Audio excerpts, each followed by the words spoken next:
Hello YouTube, welcome to my first unboxing video. I just got my Umidigi F2 Global smartphone from AliExpress. It took a while to reach me from China because there was some logistical hiccups due to the Hong Kong incidents, and as an apology, the company has given me a gift, a Umidigi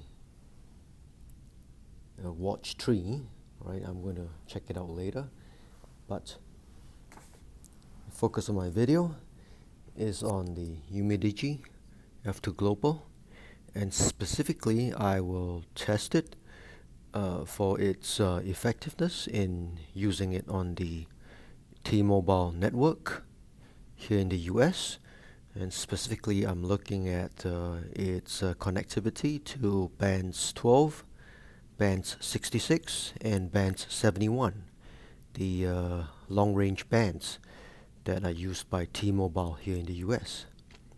So let me get to unboxing and I'll be back. First impressions out of the box. So I get this card from Umidigi that tells us about the mission. Building a great phone is hard enough, so building a great phone on a budget should be infinitely more difficult.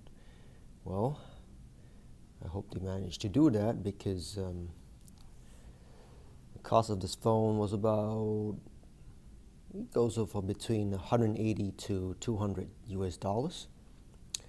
And the specs of the phone, well, let's see, stock Android 10 and so forth.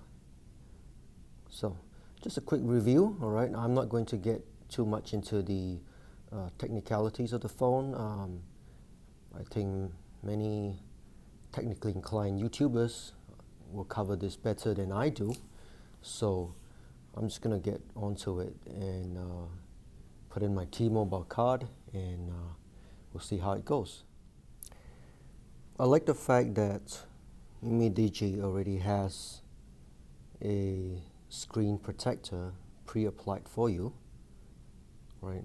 I had to peel it off carefully so as not to create any bubbles, and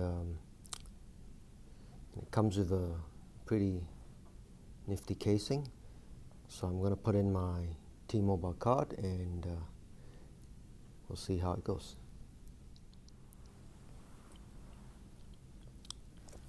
So while the phone is booting up, let's take a look at the specifications.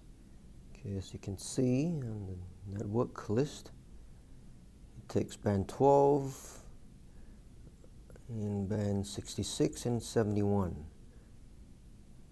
So to me, these are winners, because a lot of phones from China just omit a lot of these bands. They just don't run a lot of these bands. So this is a phone.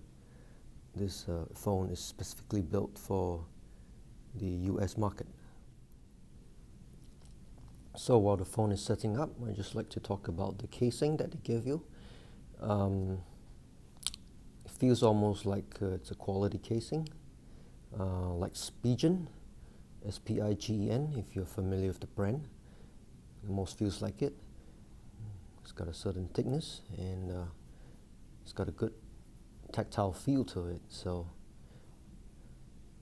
a lot of the companies will give you a cheap casing, but so to me this is decent, yeah. The F2 Global has a clean interface. Kind of reminds me like the Google Pixel. Looks like a Pixel. So this is my test on the LTE bandwidth for the Umidigi F2 Global.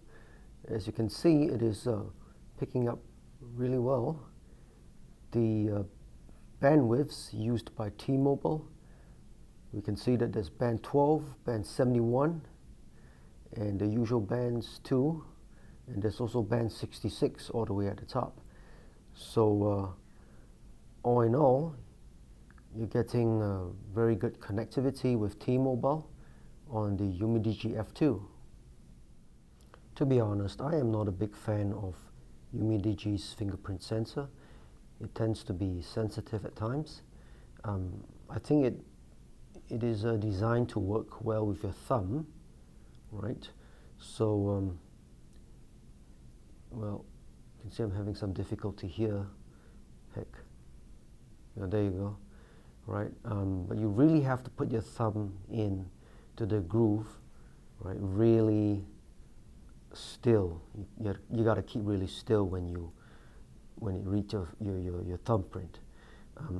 Other than that, I don't really recommend registering other fingers onto this sensor because of the fact that its profile is really narrow. That's the only thing I don't like about it. I like the fact that the F2 has a 3.5 mm headphone jack. Yeah, for all you music fans out there. The sound quality is quite decent. Okay, that wraps up my review on the Umidigi Global F2 smartphone. And if you're looking for something that's under $200 and has all the bandwidths and it looks and feels like a Google Pixel 3A XL, if you will, do check out the Umidigi Global F2, available from AliExpress, and I think it may be coming to Amazon too. I'm not sure about that. They do have the Umidigi X phone available on Amazon, again for under $200, but that one has a fingerprint sensor on it. And okay, so whatever you do, watch where you're going when you use the phone. Don't use it when you're crossing the road or something stupid like that. All right, bless you and have a good day.